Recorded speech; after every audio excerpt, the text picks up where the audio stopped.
అందరూ నమస్కారం అండి. కూటమి ప్రభుత్వం ఎన్నికల ముందు ఇచ్చిన సూపర్ 6 హామీలో భాగంగా దీపం 2 పథకం అద్భుతంగా మన గౌరవ ముఖ్యమంత్రి గారు, అదేవిధంగా గౌరవ ఉప ముఖ్యమంత్రి గారి ఆలోచనలతోటి దీపావళి నుంచి రాష్ట్ర ప్రజలందరికీ కూడా మొదటి విడతలో భాగంగా ప్రతి ఒక్క లబ్ధిదారులకి దీపం 2 కింద గ్యాస్ ఉచితంగా అందించడానికి ఒక అద్భుతమైన ప్రయత్నం జరిగింది.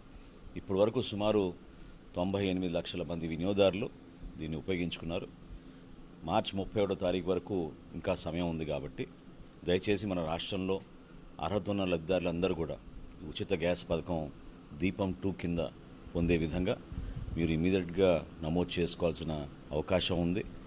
మరి ఏప్రిల్ 1 నుంచి కొత్తగా మళ్ళీ 3 గ్యాస్ సిలిండర్లు ఇవ్వబోతున్నాం కాబట్టి ఆ కార్యక్రమం ప్రారంభం అవ్వకుండా ముందు ఈ కార్యక్రమంలో మొదటి విడతలో భాగంగా ఉన్న ఒక ఉచిత గ్యాస్ సిలిండర్ని ముందుగా మీరు మార్చి 31వ తారీఖు లోపు తీసుకోవాల్సిన అవసరం ఖచ్చితంగా ప్రతి ఒక్కరికి ఉందని ఈ సందర్భంగా గుర్తు చేస్తూ దయచేసి ఇమీడియట్గా మీరు నమోదు చేసుకుని మార్చి 31వ తారీఖు కల్లా మీరు గ్యాస్ బుకింగ్ చేసుకోమని మరొకసారి రాష్ట్ర ప్రభుత్వం తరఫున పౌర సరఫరాల శాఖ నుంచి మీ అందరికీ కూడా విన్నవించుకుంటున్నాను.